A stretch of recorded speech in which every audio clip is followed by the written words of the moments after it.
नमस्कार दोस्तों, आप लोगों का बहुत बहुत स्वागत है आपके अपने यूट्यूब चैनल पर। दोस्तों फाइनली आज की इस वीडियो हम लोग आरपीएफ कांस्टेबल एग्ज़ाम 2024 के लिए साइंस की क्लास लेकर के आ गए हैं। दोस्तों आज की इस वीडियो में क्लास नंबर 5 कवर करेंगे। दोस्तों आज की जो क्लास है बेहद इंपॉर्टेंट होने वाली है आपके आने वाले अपकमिंग एग्ज़ाम्स के लिए, क्योंकि दोस्तों आज की इस वीडियो हमने जो साइंस के ऐसे क्वेश्चंस लेकर के आए हैं जो आपके किसी न किसी गवर्नमेंट एग्ज़ाम्स में बार बार पूछे हुए क्वेश्चन है। तो इसीलिए दोस्तों अपने एग्ज़ाम से पहले आज की इस वीडियो का एक एक प्रश्न आपको पढ़ लेना है, रट लेना है। अगर दोस्तों इस बार आरपीएफ कांस्टेबल में आप लोग सिलेक्शन पाना चाहते हो तो चलते हैं दोस्तों आज की इस वीडियो को हम लोग बिना टाइम वेस्ट किए स्टार्ट कर लेते हैं। उससे पहले दोस्तों मैं आप लोगों से छोटी सी रिक्वेस्ट करना चाहूँगा कि जो भी फ्रेंड्स लोग हमारे इस चैनल पर पहली बार आए हैं तो प्लीज़ आप लोग चैनल को सब्सक्राइब करना बिल्कुल भी मत भूलिएगा। तो दोस्तों आपकी स्क्रीन पर फर्स्ट क्वेश्चन है कि अंतरिक्ष यात्री को अंतरिक्ष में आकाश कैसा दिखाई देता है। दोस्तों बहुत इंपॉर्टेंट प्रश्न है, आपको दोस्तों ध्यान रखना। अगर बात करें अंतरिक्ष यात्री को, यानी दोस्तों जो अंतरिक्ष में जाते हैं लोग उन्हें अंतरिक्ष यात्री कहा जाता है। तो दोस्तों उनको अंतरिक्ष में जो आकाश है वो कैसा दिखाई देता है। अगर बात करें दोस्तों अंतरिक्ष यात्री को जो अंतरिक्ष में आकाश दिखाई देता है दोस्तों किस प्रकार का, तो काला दिखाई देता है। क्यों दिखाई देता है? क्योंकि दोस्तों हम लोग जब पृथ्वी से आकाश को देखते हैं तो नीला दिखाई देता है। अब नीला क्यों दिखाई देता है? तो प्रकाश के प्रकीर्णन के कारण दिखाई देता है। और अगर बात करें इसमें दोस्तों जो मेन कारण होता है नीला दिखाई देने का, क्योंकि पृथ्वी से हम लोग जब आसमान को देखते हैं तो नीला दिखाई देता है। बीच में दोस्तों आपका वायुमंडल पड़ता है, तो वायुमंडल में दोस्तों कई सारी गैसें हैं, धूल के कण हैं, मिट्टी के कण हैं। तो इस प्रकार दोस्तों जो है हम लोगों को पृथ्वी से देखने पर जो आकाश है वो नीला दिखाई देता है। और जब हम लोग अंतरिक्ष में चले जाते हैं, जब वहाँ से देखते हैं दोस्तों आकाश को, तो काला दिखाई देता है। ताकि वहाँ पर इसलिए काला दिखाई देगा दोस्तों क्योंकि वहाँ पर जो वायुमंडल की अनुपस्थिति होती है, वायुमंडल की दोस्तों अनुपस्थिति हो जाती है। क्योंकि जब अंतरिक्ष जहाँ पर वहाँ पर कुछ भी नहीं है, ना तो आपकी गैसें हैं ना आपको हवा है, वहाँ अंतरिक्ष इसीलिए कहा गया। तो वहाँ से इसलिए आसमान वास्तव में काला ही है। हम लोगों को जो दिखाई देता है वो वायुमंडल के कारण जो आकाश का रंग नीला प्रतीत होता है। तो ये बात आपको ध्यान रखनी, क्वेश्चन बहुत इंपॉर्टेंट है। चलिए नेक्स्ट क्वेश्चन है कि तीन मूल रंग कौन कौन से हैं। आपको बताना दोस्तों अक्सर आपके एग्जाम में पूछ लिया जाता है कि आपके जो प्राथमिक रंग हैं, पहली बात तो प्राथमिक रंग तीन है, तो वही बात यहाँ पर आपसे पूछी जा रही है कि जो तीन मूल रंग हैं वो कौन से हैं। तो आपको ध्यान रखना और आपको दोस्तों मालूम भी होगा कि नीला लाल हरा, दोस्तों नीला लाल हरा जो है ये तीन मूल रंग हैं जो कि प्राथमिक रंग के अंतर्गत आते हैं। तो क्वेश्चन का ऑप्शन जो सी यहाँ पर है ये बिल्कुल करेक्ट हो जाएगा। चलिए नेक्स्ट क्वेश्चन है जो कि बहुत इंपॉर्टेंट क्वेश्चन, अक्सर यहाँ से आपके एग्जाम में क्वेश्चन पूछा जाता है कि सबसे कम तरंग दैर्ध्य वाला प्रकाश कौन होता है। यानी यहाँ पर आपको बताना है कि जो सबसे कम तरंग दैर्ध्य वाला प्रकाश है वो इनमें से कौन सा है। तो आइए हम लोग दोस्तों चेक कर लेते हैं। आप लोगों ने दोस्तों पढ़ा होगा 11th 12th में कि दोस्तों आपका जो विबग्योर होता है, क्या विबग्योर, विबग्योर, ठीक है। वी का मतलब दोस्तों वायलेट होता है, मतलब बैगनी होता है। ज़्यादातर दोस्तों इन्हीं दोनों पॉइंट्स में ही क्वेश्चन पूछा जाता है। और दोस्तों आर का यहाँ पर मतलब है रेड यानी लाल, ठीक, आप लोग समझ गए होंगे। वायलेट, इंडिगो, ब्लू, इसके बाद ग्रीन, येलो, ऑरेंज और रेड, ठीक है, ये विबग्योर है। तो दोस्तों यहाँ पर 7 रंग होते हैं। अगर बात करें जब भी आपके एग्ज़ाम में यहाँ से क्वेश्चन पूछे तो आपको विबग्योर अपने कॉपी में लिख लेना है। इसके बाद दोस्तों आपको चेक क्या करना है वो आप लोग देख लीजिएगा, ठीक है। जब भी दोस्तों आप लोग वी से आर की तरफ बढ़ोगे, यानी वी से जब आप लोग आर की तरफ बढ़ोगे तो जो आपका वेवलेंथ यानी तरंग दैर्ध्य को दोस्तों हम लोग किससे प्रदर्शित करते हैं, तो लैम्डा से प्रदर्शित करते हैं। ये आपकी क्या है, तरंग दैर्ध्य है, तरंग दैर्ध्य, ठीक है। तो इसको दोस्तों आप लोगों ने फिजिक्स में पढ़ा होगा कि जो तरंग दैर्ध्य यानी वेवलेंथ होती है इसको लैम्डा से प्रदर्शित करते हैं। तो दोस्तों जब भी वी से आप लोग आर की तरफ बढ़ोगे तो तरंग दैर्ध्य क्या होगी, बढ़ने वाली है। क्या होगी, तरंग दैर्ध्य आपकी क्या होगी, तो बढ़ेगी। ये बात आपको ध्यान रखनी है, ठीक है।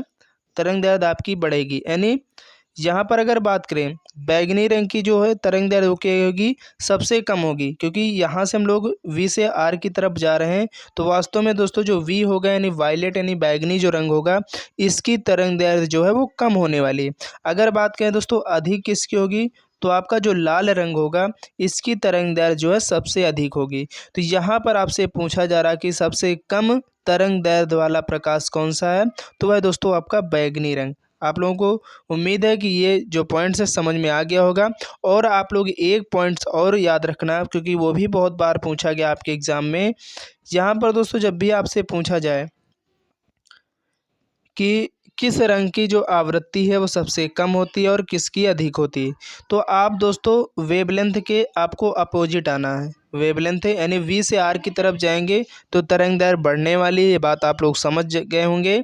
और अगर जब भी आपसे पूछे कि प्रकृति पर क्या प्रभाव पड़े यानी वो आवृत्ति पर, तो दोस्तों इसकी जो आवृत्ति है इसके विपरीत होती है। यानी R से जब हम लोग V की तरफ आएंगे, यानी लाल रंग से जब बैगनी की तरफ आएंगे, तो इसकी जो आवृत्ति है वो क्या होने वाली है, वो बढ़ने वाली है। ठीक है, तो आवृत्ति बढ़ने वाली। तो यहाँ पर सबसे कम किसकी होगी, लाल रंग की, यानी जिसकी तरंग दैर्ध्य अधिक है उसकी आवृत्ति कम है, और जिसकी तरंग दैर्ध्य कम उसकी आवृत्ति अधिक होने वाली है। तो उम्मीद है दोस्तों ये पॉइंट आप लोगों को समझ में आ गया होगा। और यहाँ से 100% आप कोई भी एग्जाम्स की तैयारी कर रहे हो क्वेश्चन पूछा ही जाता है। तो चलते हैं हम लोग नेक्स्ट क्वेश्चन की तरफ कि मायोपिया से क्या तात्पर्य है। आप लोग बताइएगा यहाँ पर जो आपका मायोपिया है इसका क्या मतलब होता है। तो दोस्तों मायोपिया जो है ये एक इंग्लिश वर्ड है जिसको हम लोग निकट दृष्टि दोष कहते हैं। तो यहाँ पर क्वेश्चन का ऑप्शन ए जो है ये करेक्ट हो जाएगा, तो आपको बिल्कुल याद रखना है। चलिए इसके बाद अगला क्वेश्चन है कि निम्नलिखित में से किसमें उच्चतम ऊर्जा होती है। आप लोग बताइएगा दोस्तों। मैं आपसे फिर कह रहा हूँ कि सभी क्वेश्चन ऐसे क्वेश्चन है जो आपके किसी न किसी गवर्नमेंट एग्ज़ाम में बहुत बार पूछे जा चुके हैं। आप लोगों को अगर यकीन नहीं होता तो दोस्तों आप लोग प्रीवियस ईयर एग्ज़ाम, चाहे आप लोग आरआरबी एनटीपीसी का देख लीजिए या एसएससी से रिलेटेड किसी एग्ज़ाम को उठाकर देख लीजिए। ये क्वेश्चन आपको 100% आपके एग्ज़ाम में देखने को मिल जाएंगे कि पूछे गए हैं या नहीं पूछे गए। तो इसलिए हर एक क्वेश्चन बहुत इंपॉर्टेंट है। आप लोग बस हर एक वीडियो को शुरू से लास्ट तक पूरी देखिएगा। इसीलिए मैं आपको ज़्यादा क्वेश्चंस लेकर के डेली नहीं आता हूँ, ओनली 20 क्वेश्चंस ही करवाता हूँ, कि ताकि आप लोग वीडियो को पूरी शुरू से लास्ट तक देखें। क्योंकि ज़्यादा लंबी वीडियो लाने का कोई मतलब नहीं, ज़्यादा क्वेश्चन लाने का कोई मतलब नहीं, क्योंकि आपको देखना ही नहीं तो क्या फ़र्क पड़ता है। तो इसीलिए मैं आप लोगों को मिनिमम 20 क्वेश्चन डेली करवा रहा हूँ, ताकि आप लोग बोर मत हो और आप लोग उस वीडियो को पूरा शुरू से लास्ट तक देखें। ठीक है, तो यहाँ पर दोस्तों आपसे पूछा जा रहा है कि निम्नलिखित में से किसमें उच्चतम ऊर्जा होती है। तो आपको दोस्तों ध्यान रखना है यहाँ पर जो उच्चतम ऊर्जा होती है वो किस रंग के प्रकाश में होती है, तो वह दोस्तों आपका नीला प्रकाश। नीला प्रकाश दोस्तों एक ऐसा प्रकाश है जिसमें सबसे उच्चतम ऊर्जा होती है। तो ये बात आपको ध्यान रखनी, क्वेश्चन बहुत इंपॉर्टेंट है। चलिए नेक्स्ट क्वेश्चन है कि लैम्बर्ट नियम किससे संबंधित है। देखिए आपके ये आरआरबी एनटीपीसी दोस्तों जो आपका एग्ज़ाम होता है ये 2016 में क्वेश्चन पूछा गया है। ठीक है, तो आपको अगर ये इसको पढ़ा हो ना, तो इसमें कोई दोस्तों आपका दिमाग लगने वाला है ना, इसमें कोई न्यूमेरिकल बेस है कि आपका दिमाग खर्चा होने वाला है। अगर आप लोगों ने इस क्वेश्चन को पढ़ा होगा तभी आप इसको सही कर पाओगे। तो यहाँ पर दोस्तों लैम्बर्ट का जो नियम है ये किससे संबंधित है, तो दोस्तों इसका संबंध है प्रदीप्ति से। क्वेश्चन का ऑप्शन जो सी है ये करेक्ट होने वाला है। तो आपको फिर याद रखना है लैम्बर्ट का नियम किससे संबंधित है, तो इस नियम का जो संबंध है वो प्रदीप्ति से है। तो क्वेश्चन का ऑप्शन यहाँ पर सी है, ये करेक्ट हो जाएगा। चलिए नेक्स्ट क्वेश्चन है कि निम्नलिखित में से कौन सा प्राथमिक रंग नहीं है। देखिए यहाँ से जो आपके प्राथमिक रंग कितने होते हैं दोस्तों, आपके 3 होते हैं, जिन्हें मूल रंग भी कहा जाता है। और वो कौन कौन से होते हैं दोस्तों, आपको अभी मैंने पीछे भी बताया है, लाल, हरा और नीला। ये तीनों ऐसे रंग हैं जो प्राथमिक रंग के अंतर्गत आते हैं। जबकि यहाँ पर दोस्तों जो पीला रंग दिया गया ऑप्शन में ये प्राथमिक रंग नहीं है। तो यही आप इस क्वेश्चन का आंसर जो हो डी हो जाएगा। तो आपको ध्यान रखना है। चलिए नेक्स्ट क्वेश्चन है, और नेक्स्ट क्वेश्चन है दोस्तों कि फोटोग्राफी कैमरे का कौन सा भाग आँख की रेटिना की तरह कार्य करता है। देखिए बहुत इंपॉर्टेंट प्रश्न है दोस्तों, आपको ध्यान रखना है। आपको बताना है दोस्तों, जो फोटोग्राफी कैमरा होता है उसका कौन सा ऐसा भाग है जो आँख की रेटिना की तरह बिल्कुल कार्य करता है। तो आपको दोस्तों ध्यान रखना, वो है आपका फिल्म। दोस्तों जो फिल्म है ये आपकी बिल्कुल आँख की रेटिना की तरह कार्य करता है, जो कि फ़ोटोग्राफ़ी कैमरे में होता है, तो आपको ध्यान रखना है। चलते हैं नेक्स्ट क्वेश्चन की तरफ कि दूर की वस्तुओं के निरीक्षण के लिए किस प्रकाशीय यंत्र का उपयोग किया जाता है। तो दोस्तों आपको ध्यान रखना, अगर आपके एग्ज़ाम में पूछा जाए कि अगर दूर की वस्तुओं का निरीक्षण करना, परीक्षण करना है, उसके लिए दोस्तों हम लोग जिस प्रकाशिक यंत्र का प्रयोग करते हैं तो उसका क्या नाम है? तो दोस्तों उसका नाम है दूरदर्शी। इसके नाम में ही दोस्तों ये क्वेश्चन छिपा हुआ है। दूरदर्शी मतलब दूर की वस्तुओं का निरीक्षण करने के लिए जिस प्रकाशिक यंत्र का यूज़ करते हैं उसे दूरदर्शी कहा जाता है। तो क्वेश्चन का ऑप्शन जो बी यहाँ पर है ये बिल्कुल करेक्ट हो जाएगा, तो आपको बिल्कुल याद रखना है। चलिए इसके बाद अगला क्वेश्चन है, अवतल लेंस हमेशा किस प्रकार का प्रतिबिंब बनाते हैं? चलिए आप लोग बताइएगा, आपको मालूम होगा ये क्वेश्चन आप लोग 8th क्लास से पढ़ते चले आ रहे हैं कि अवतल लेंस जो है वो हमेशा किस प्रकार का प्रतिबिंब बनाता है। चलिए फटाफट इस क्वेश्चन का आंसर दीजिएगा क्या होगा। तो दोस्तों अगर यहाँ पर हम बात करें कि जो अवतल लेंस है ये हमेशा किस प्रकार के प्रतिबिंब बनाते हैं, तो आपको दोस्तों ध्यान रखना सदैव दोस्तों आपका ये आभासी प्रतिबिंब बनाता है। तो क्वेश्चन का यहाँ पर जो ऑप्शन सी है ये बिल्कुल करेक्ट हो जाएगा, और जो भी फ्रेंड्स लोगों ने इस क्वेश्चन का ऑप्शन सी दिया वो लोग बिल्कुल सही है। चलिए नेक्स्ट क्वेश्चन है कि प्रकाश छोटे छोटे कणों से मिलकर बना है जिसे कहते हैं। आपको बताना दोस्तों जो प्रकाश है यानी जो लाइट है ये छोटे छोटे कणों से मिलकर बना हुआ, ये आपको भी मालूम है। तो इसको हम लोग क्या कहते हैं?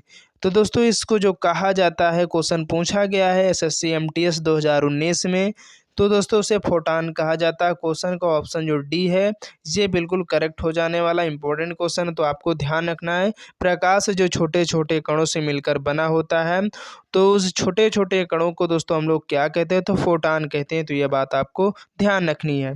चलिए इसके बाद नेक्स्ट क्वेश्चन है, किस वस्तु के ताप में वृद्धि का अर्थ सॉरी किस वस्तु के ताप में वृद्धि का अर्थ है वस्तु की, यानी यहाँ पर अगर बताना है दोस्तों, क्वेश्चन का जो मतलब है कि अगर कोई वस्तु है उसके ताप में यदि यदि वृद्धि की जाए तो उसकी मतलब क्या बढ़ने वाली, ऊष्मीय ऊर्जा या गतिज ऊर्जा या स्थितिज ऊष्मा या यांत्रिक ऊर्जा। तो आपको बताना दोस्तों अगर किसी वस्तु के ताप में वृद्धि की जाती है तो उस वस्तु की किस चीज़ में प्रभाव पड़ने वाला है। तो अगर बात करें दोस्तों, अगर किसी वस्तु का जो टेम्परेचर है अगर उसको हम लोग बढ़ाते हैं तो आपको एक बात ध्यान रखनी है दोस्तों, इसकी जो ऊष्मीय ऊर्जा है वो क्या होने वाली है, वो इंक्रीज होने वाली है। अगर टेम्परेचर को बढ़ाएंगे तो ऊष्मीय जो ऊर्जा है वो दोस्तों क्या होने वाली, इंक्रीज होने वाली, बढ़ने वाली है। तो यहाँ पर क्वेश्चन का जो ऑप्शन ए है वो बिल्कुल करेक्ट हो जाएगा। ठीक है, तो आपको ध्यान रखना। उम्मीद करते हैं दोस्तों आज की क्लास आप लोगों को काफ़ी ज़्यादा पसंद आ रही होगी और कंटेंट बहुत ही अच्छे लेवल का है दोस्तों। तो आप लोग फटाफट वीडियो को लाइक कर दीजिए और ज़्यादा से ज़्यादा अपने दोस्तों तक इस वीडियो को शेयर कर दीजिए, क्योंकि दोस्तों मैं आपसे फिर कह रहा हूँ कि वीडियो का हर एक क्वेश्चन बेहद इंपॉर्टेंट होता है। आप अगर आरपीएफ कांस्टेबल एसआई एग्ज़ाम 2024 में सिलेक्शन पाना चाहते हैं तो इन वीडियो को आप लोग देखना बिल्कुल भी मत भूला करें। और मैंने दोस्तों ये सीरीज स्टार्ट कर दी आपको लोगों के लिए, ऐसे क्वेश्चन मैं आपको इस सीरीज के माध्यम से दे रहा हूँ जो आपके किसी न किसी एग्ज़ाम्स में प्रीवियस ईयर में पूछे हुए क्वेश्चन है। तो इसलिए ये जो क्लास है बहुत इंपॉर्टेंट है आपके आने वाले एग्ज़ाम्स के लिए, तो आपको इसको बिल्कुल भी मिस नहीं करना है। तो दोस्तों यहाँ पर आपसे पूछा जा रहा नेक्स्ट क्वेश्चन है, और नेक्स्ट क्वेश्चन दोस्तों, ताप युग्म तापमापी किस सिद्धांत पर आधारित होता है? चलिए आप लोग फटाफट इस क्वेश्चन का आंसर दीजिएगा कि ताप युग्म तापमापी किस सिद्धांत पर आधारित होता है। तो आपको दोस्तों ध्यान रखना, क्वेश्चन बहुत इंपॉर्टेंट है। ये दोस्तों आपको सीबेक के प्रभाव पर आधारित होता है, यानी जो ताप युग्म तापमापी होता है दोस्तों, इसका जो सिद्धांत है वो जो आधारित होता है वो सीबेक के प्रभाव पर आधारित होता है। क्वेश्चन बहुत बार रिपीट हुआ क्वेश्चन है, तो आपको ध्यान रखना, यहाँ पर ऑप्शन बी बिल्कुल जो है करेक्ट हो जाएगा। चलिए इसके बाद नेक्स्ट क्वेश्चन है, एक मनुष्य का तापक्रम 60 डिग्री सेल्सियस है, तो उसका तापक्रम फ़ारेनहाइट में क्या होगा। चलिए अगर आप लोगों को इस क्वेश्चन का आंसर मालूम है, अगर आप लोगों को ये क्वेश्चन आता है तो फटाफट कमेंट बॉक्स में बताइएगा इस क्वेश्चन का आंसर क्या होने वाला है। चलिए हम लोग इस क्वेश्चन को सॉल्व कर लेते हैं। यहाँ पर आपसे पूछा गया है कि आपका जो है एक मनुष्य का तापक्रम जो है 60 डिग्री सेल्सियस है, यानी यहाँ पर सी का जो मान है दोस्तों वो 60 डिग्री सेल्सियस दिया गया, ठीक है। और इसको आपको यहाँ पर फ़ारेनहाइट का मान यहाँ पर आपको बताना है। तो आप लोगों ने दोस्तों एक फार्मूला पढ़ा होगा, अगर आपको याद है, क्या होता है, C/5 F-32/9। ये दोस्तों फार्मूला है जो कि डिग्री सेल्सियस से फ़ारेनहाइट में निकालने का दोस्तों ये एक सूत्र है। तो ये आपको ध्यान रखना, यहाँ से क्वेश्चन पूछा जाता है। फ़ारेनहाइट और डिग्री सेल्सियस में दोस्तों ये जो इस रिलेशनशिप है, संबंध है, तो इस संबंध को ये दर्शाता है। तो यहाँ पर दोस्तों यही फार्मूला काम आने वाला है। तो चलिए इस फार्मूले में हम लोग इस पॉइंट्स को रख देते हैं। तो आपका फार्मूला दोस्तों क्या है, C/5 F-32/9, ठीक है। तो यहाँ की सी की जो वैल्यू है, यानी यहाँ पर मनुष्य का तापक्रम 60 डिग्री सेल्सियस, तो ये सी का मान है। तो सी अपान हम लोग 5 कर देंगे, सॉरी 60/5 कर देंगे। इसके बाद हमें एफ़ की वैल्यू निकालना है, तो एफ़ को एज इट इज़ रखेंगे और -32 कर देंगे और 9 इधर लिख देंगे, ठीक है। अब हम लोग इसका त्रिया जो है मल्टीप्लाई करवा देंगे, तो ये कितना हो गया, 9 छः का 54 हो गया, यानी 540 हो गया अपान 5 इक्वल टू F-32 हो गया। अब यहाँ हम लोग 5 से इसको काटेंगे, तो 5 एक कम 5 और 5 अट्ठे 40। अब इस 32 को हम लोग इधर जब भेजेंगे, तो मैं इधर लिख दे रहा हूँ F is equal to 32 plus कितना हो जाएगा, 18 हो जाएगा। और 32 प्लस 18 कितना होगा दोस्तों, तो आपको यहाँ पर ध्यान रखना है कितना हो जाएगा,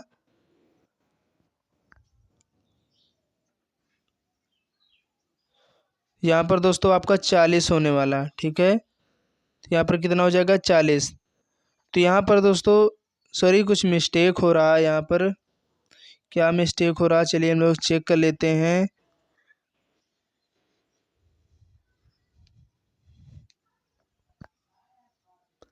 सॉरी यहाँ पर दोस्तों क्या होगा आपका, न छाक 54 540, यहाँ 180 बचेगा, ठीक है। कितना बचेगा, 100, 5 एकम 5 5 अठ 40। चलिए हम लोग इसको फिर से सॉल्व करते हैं। यहाँ पर दोस्तों आपका जो फार्मूला होता है C/5 होता है और F-32/9 हो जाएगा, ठीक है। अब यहाँ पर हम लोग पहले यहाँ पर C की वैल्यू क्या है, 60 है, ठीक है। 60/5 इंटू F-32/9, ठीक है। तो यहाँ पर इसका हम लोग मल्टीप्लाई करवा देंगे, तो 60 इंटू 9 इज इक्वल टू, यहाँ पर दोस्तों आपका हो जाएगा 5F।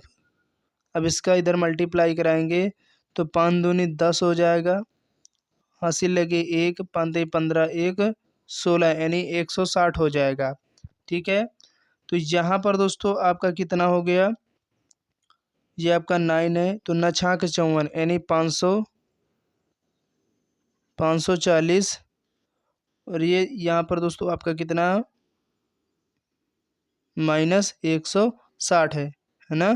5 दूनी 10 5 15 16, तो ये प्लस का 160 हो जाएगा, इज इक्वल टू कितना बचेगा दोस्तों, 5F बचने वाला है। इसका हम लोग कलर चेंज कर लेते हैं यहाँ पर। तो यहाँ पर दोस्तों आपका 0 हो गया, 6 4 10 0 हो गया, 80 लाएँ 1 5 1 6 1 7। अब यहाँ पर बचा कितना, 5F बचा। तो F इज इक्वल टू कितना हो जाएगा दोस्तों, 700/5। अब यहाँ पर हम लोग 5 का भाग देंगे तो 5 1 कम 5, 2 बचा, ठीक है। तो 5 चौको 20, ये हो गया आपका 140। तो दोस्तों यहाँ पर आपका जो F का मान है यानी फ़ारेनहाइट में क्या होगा, 140 डिग्री फ़ारेनहाइट। तो यहाँ पर इस क्वेश्चन का ऑप्शन सी आपको देखने को मिल रहा है। ये दोस्तों यहाँ पर सही होने वाला, कुछ मिस्टेक हो गया था, इसी की वजह से उस बार आंसर नहीं आ पा रहा था, ठीक है। तो आपको इस फार्मूले को ध्यान रखना है क्योंकि यहाँ से आपके एग्जाम में क्वेश्चन पूछा ही जाता है। तो चलते हैं हम लोग नेक्स्ट क्वेश्चन की तरफ कि सूर्य की ऊष्मा पृथ्वी पर निम्नलिखित में से किस प्रकार के संचार माध्यम से आती है। देखिए यहाँ से आपके एग्जाम में भी क्वेश्चन पूछा जाता है कि जो सूर्य की ऊष्मा पृथ्वी पर आती है तो वो किस संचार के माध्यम से आती है। तो दोस्तों उसका नाम है विकिरण। दोस्तों विकिरण के कारण जो है सूर्य की ऊष्मा जो है वो पृथ्वी तक आती है। क्वेश्चन का ऑप्शन जो डी यहाँ पर है ये बिल्कुल करेक्ट हो जाएगा। चलिए इसके बाद नेक्स्ट क्वेश्चन है, जब किसी वस्तु को ठंडा किया जाता है तब उसके अणुओं में क्या प्रभाव पड़ता है, यानी उसकी चाल घट जाती है या द्रव्यमान बढ़ जाता है या उसका भार बढ़ जाता है या उसकी ऊर्जा बढ़ जाती है। तो इसमें क्या प्रभाव पड़ने वाला है, जब किसी वस्तु को हम लोग ठंडा करेंगे तो तब उसके जो अणु हैं उसमें क्या प्रभाव पड़ेगा। साफ सीधी बात है, मान लीजिए आप लोगों ने एक बर्तन में पानी चढ़ा दिया गैस में, ठीक है। उसमें आप लोगों ने गैस को जला दिया, टेम्परेचर दिया। तो आप लोगों ने देखा होगा जब पानी को आप लोग चढ़ाते हैं, जब ठंडा होता है तब वो बिल्कुल शांत होता है।